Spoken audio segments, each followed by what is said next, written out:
So just 2 days ago, I posted on my Instagram stories asking for people to message me if they wanted me to run their ads completely free of charge. And eventually I found the perfect candidate, someone who's been running ads for a couple of months now and really just breaking even and slightly profitable. So in my last video, I went into his ad account and optimized and set up my own ads, showing you guys step by step what I was doing and why I was doing it. And within 24 hours of those ads being up, he hit a 1K day. So in today's video, we're gonna be going into his ad account, looking at those results from the previous ads that I set up and showing you guys whether it was profitable or not and what's going on now with the ads and what we're gonna do before we scale this store any further. Now, let me know by subscribing and leaving a comment below if you want me to continue running ads for this guy, because these videos do take a while to make compared to the normal ones, and I really wasn't planning on making any more after this video, but let me know what you guys wanna see because that's what I'll do. So here on November 19th was when he came to me and first shared access to his ad account. This was before any of my ads were running.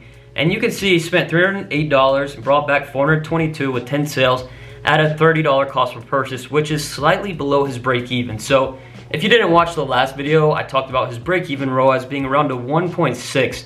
So on that day, he lost a little bit of money. So in the last video, we went through all these campaigns, launched some new things, and within 24 hours, yesterday, November 20th, you can see he spent $400 and brought back a little over $1,000 in revenue, dropping his cost per purchase by almost $10 with a 2.58. Now this is definitely good to see. You can see especially here in the pixel-based lookalike campaign we launched, there's several ad sets that got multiple sales at that $20 budget, because most of his budgets before were $10 or less, and with his average cost per purchase being 20 or more, you know, it didn't make sense to wait 2 days to see one sale in an ad set. So in the retargeting we launched as well, I wasn't expecting too much, but there's 2 sales there, which is good to see. And everything else was okay, nothing too out of the ordinary. And you can see I actually turned off a couple of ad sets in these campaigns already a little bit earlier today, and there's a reason for that. So this day was profitable within 24 hours, yesterday, November 20th, but today we got some interesting news. I was pretty excited after seeing yesterday's results. It sort of gave me some confidence that we were on the right track, but I still wasn't hitting the target that I wanted of having an under $20 cost per purchase. And then comes to today, where we're at right now. It's the evening, so there's still time for some sales to roll in, but it's not gonna help where it's at right now. So as you can see, under a 1 ROAS, which somewhat shocked me, but also not, because Facebook ads can be very, very inconsistent. So we're actually gonna go through here and I'm gonna show you guys how to use the data that we already have to fix this situation where we're at. You know, I was planning on scaling in this video, but obviously I wanna be at a profitable point before we continue to push that. Now, realistically, it could just be an inconsistent day and tomorrow it could bounce back and be a 3 ROAS. That's a very, very high possibility, but I'm posting these videos every other day, so we sort of have to deal with what we got. So the first thing I always do when I'm looking at an ad account, if I'm checking it every single day, is looking at the last 3 days of ad spend and turning off what hasn't been profitable. So in this top campaign here that we're running, you know, I already turned off a couple here, and you could say, Tanner, why are you keeping these ad sets on with a 1.46 ROAS?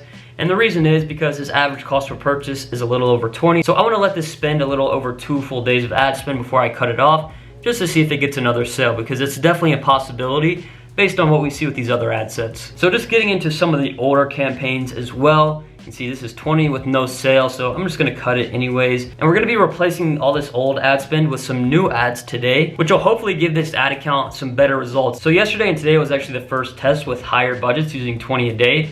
As you can see before, most of his other ones were $7 to $5, which is taking multiple days just to get a single sale, which we don't want. We want to be making consistent sales. Now, the main reason why I believe this ad account took a big dip today is really just inconsistencies with budget, as well as, you know, sometimes your ad account just has good days and bad days. It happens. You can't control it all the time, especially when we're introducing a lot of new testing to this ad account. But I don't want that to be an excuse to what we're doing, because we should be having profitable days every single day. So now that we've gone through step 1 of turning off what hasn't been working, we're gonna go ahead into launching some new ads and getting this ad account back to where it needs to be. So the first thing I wanna do is just try out a CBO. So he's ran some CBOs in the past and they didn't do too well. You know, they were okay, they were over break even, which is good. But if you watch the last video, you saw they weren't really doing well recently. So I want to test a CBO based on this new targeting that we've been using. So I'm just gonna do a simple strategy that I like to do if I have a profitable ad set. So usually I would break down these ad sets and start doing some fancy stuff, but they don't have enough sales yet to that point, so we'll probably do that in the scaling video. So if we sort this by purchases in this lookalike campaign that we launched, and we see this top ad set has under a $10 cost per purchase with 4 sales. So usually I'm just looking at the highest amount of sales in a campaign when I'm doing this CBO strategy. So what we're doing is duplicating those 3 ad sets exactly the same, which I would call this a horizontal scaling method. And what we're gonna do is first, I'm just gonna change this because I'm OCD, get rid of these copies here, save that. Since it's only 7 p.m., I'm gonna go ahead and just schedule these for midnight. And like I said, there's still time, 5 hours of the day for this ad account to bounce back a little bit, but at best it's gonna break even, but I'll make sure to show you guys in the next video. So all we're doing now is we're gonna close this, go back to campaigns, edit this, turn on CBO, and it's automatically gonna do $60 per day. So after running a lot of different CBO campaigns since it originally came out and talking to different Facebook ad reps, they tell me you wanna keep 1 to 3 ad sets in a CBO at a time, even though I've had CBOs with around 20 ad sets that have consistently done well. But the reason why I'm launching this strategy is because I've done it multiple times before and seen it work over and over. So not only are we gonna be spending more money on the targeting that we're already using and seeing good results with, but we're also just testing CBOs a little bit more on this ad account with a higher budget to see if it generates a better result. Because really, Facebook ads are different for everybody. They react differently on different ad accounts, and it's really just a game of testing. There's no perfect strategy that's gonna work every single time, but the best way to do it is to consistently run ads, have a group of strategies that you like to use, and then just test them as you see different things happening in the ad account, which is exactly what I'm showing you guys that I'm doing here and in the last video. So now that we have this here at $60 per day, that's just 3 times the ad set, which was $20 a day originally. So now these are good to go, super simple, don't need to do anything else, and we're gonna publish it. So now the next thing we're gonna be doing is actually running a new ad creative, because this could also be another issue with the results that we're seeing. But most of the times you're not gonna see issues like that until you're like really at scale. You know, at this store, just doing $1,000 a day, having 1 ad creative is completely fine. I have a store this year that I've used 1 single image ad and done over $1 million in sales. That's one of the videos I posted just about a week ago. But what we're gonna be doing is actually going here into the lookalike campaign that we launched, sorting it by purchases again, and we're duplicating the top 3 ad sets based on purchases into a new campaign, and I'm just gonna title this A2 for ad number 2, and duplicate 1 copy each. I'll finish renaming this campaign here in a second, but first things first, go ahead and schedule these while they're all grouped together. 12 a.m. November 22nd, leave the budget at 20 a day, get rid of the copy on here because I'm OCD. And now I'm gonna actually go here up to the ad section and change the post ID to the new creative that the owner of this ad account has made. So now that's done, I'm gonna finish naming this. So we have US AU Pixel View Content Lookalike, save to draft. And I'm gonna go ahead and rename this campaign as well, just so I don't get the other ones confused, so I know which ad creative I'm using. You know, some people like to have multiple ad creatives in a single campaign, but for me that seems to be a little bit too unorganized. So I like to separate the creatives I'm using into different campaigns. So now we have those top 3 ad sets, and we're gonna publish those. So now we have 2 test campaigns set up, one being the CBO here, which is a very simple strategy that pretty much works every single time from how many times I've run it. It occasionally will just be break even or losing a little bit, but you're gonna see results from it either way. So simple test off of targeting we know already works, and then testing again targeting we know that already works, but with a new creative. So we'll see, this creative may provide better results, maybe worse. We'll see what happens here, but let's move on to the next thing. So the next thing I wanna do is go here to these cold campaigns that we have, and these are just low $10 a day budget ad sets, and we're just gonna do some simple breakdowns and see if they can get a sale below a $10 cost per purchase. So all we're gonna do here is go to age, sort by purchases. We see 55, 64, 45, 54, same thing down here. So we're just gonna do 3 breakdowns each, just off of basic data that we can see already. So what I'm doing is duplicating this ad set that's here 3 times. And what I'm gonna be doing is doing 1 ad set as an H1, which is just horizontal 1. So duplicating it on how it's already set up and just seeing if it can provide a similar result or better. And then we're gonna go here 45 to 54, and then a 55 to 64. Now, usually we go pretty heavy with the breakdowns, but this is just a simple test for now to get this ad account back to where I need it to be. And if you can't memorize the breakdowns, just write them down on a notepad or on a doc on your computer, just so you don't forget. It'll make things a lot easier. So we'll go ahead and schedule these for midnight. And then we're just clicking here to the campaigns that have a breakdown by age. and we'll go ahead and just change that 45 to 54. So that was for comb, the interest, we're gonna publish that. And now I'm gonna do the same exact thing, but for the hairbrush ad set.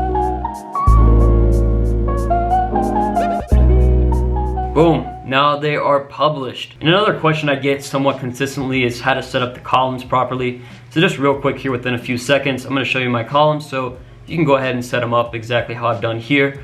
So just start from here, scroll down, you can pause it if you need to, and set it up. So it pretty much shows me everything that I need to see. So we have all of those new ads scheduled. I just checked how much they're gonna spend roughly per day tomorrow, and it's gonna be right around $450. But there's one more campaign that I do wanna launch, which is the next funnel step of the pixel-based lookalikes that we launched previously. So here in audiences, you can see we already did all these other ones for the United States and Australia based off view content 1 to 10%.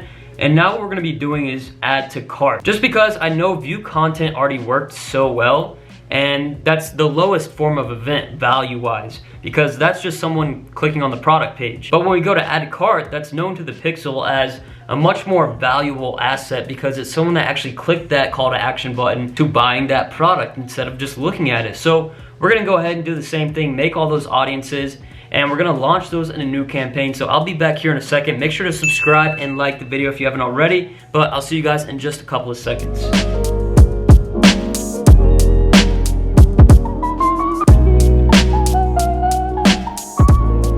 There we go. All right, I just made all 1 to 10%, so now we're gonna go back to the ad account and set these all up super quick. So all I'm gonna do right now is just copy the name of this first lookalike campaign that we made. We're gonna go down here, keep it simple, duplicate this 1% ad set into a new campaign, and we'll paste that here, and we're gonna do pixel add to cart, and then copy. And then all you need to do here is go ahead, we're gonna schedule this for midnight, just in case these get approved before midnight. I don't want them to spend that full budget before then, instead of spending it throughout the whole day tomorrow. So schedule that to midnight, targeting the US and Australia. We'll search for our existing audience, type in ad, and go here to this 1%. So then we're gonna copy the name, go ahead, paste that up here. We're good to go. We're gonna publish this, and then we're just gonna duplicate it 9 times, just like we did in yesterday's video, and launch the remaining ones. And now in just a few seconds here after I finish up this, I'm gonna tell you guys why I'm adding so much money to this ad account.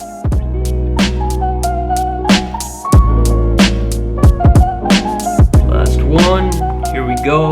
Close this out, publish. So everything is now published and scheduled for midnight, and we turned off some ad sets, but we replaced that ad spend plus a bit more. Now I have permission obviously from the owner of this ad account to launch all these ads, but there's a reason why I'm adding this much, and the reason is because if we go to lifetime, we can see already it's been breaking even, you know, slightly profitable in just the last month. So it's not like this has been going on for a year and spent only this little. It's something somewhat recent, and it's made some profitable sales, especially just based on what I've seen so far with the view content lookalike. That was a big test to show me that this store has a lot of potential. So that's why I went ahead and just went straight for it with those pixel add to cart lookalikes. And we're gonna go from there. We went through everything as far as testing a CBO, doing a few breakdowns on a cold campaign, turning off what isn't working, launching the top 3 view content lookalikes with a new creative to see if it works better or worse, and then launching the add to cart lookalikes with the creative that we know is already working. So we added a lot of new stuff, and tomorrow's gonna be a really big test. So make sure to like this video and subscribe so you don't miss when I go over these results in the next video, which is gonna be in 2 days on Tuesday. So on 2 p.m. Eastern time on Tuesday, I'll be posting the video of the results and scaling this if it is consistently profitable in the next couple of days. So I'm pretty confident in what this store is capable of, and I'm gonna record anything that I do over the next couple of days to this ad account, and I look forward to seeing you guys in the future video. So if you have any questions that you want answered that I didn't go over in this video, please let me know in the comments or message me on Instagram. And again, if you enjoyed this video, make sure to leave a big like, comment, and subscribe. Peace.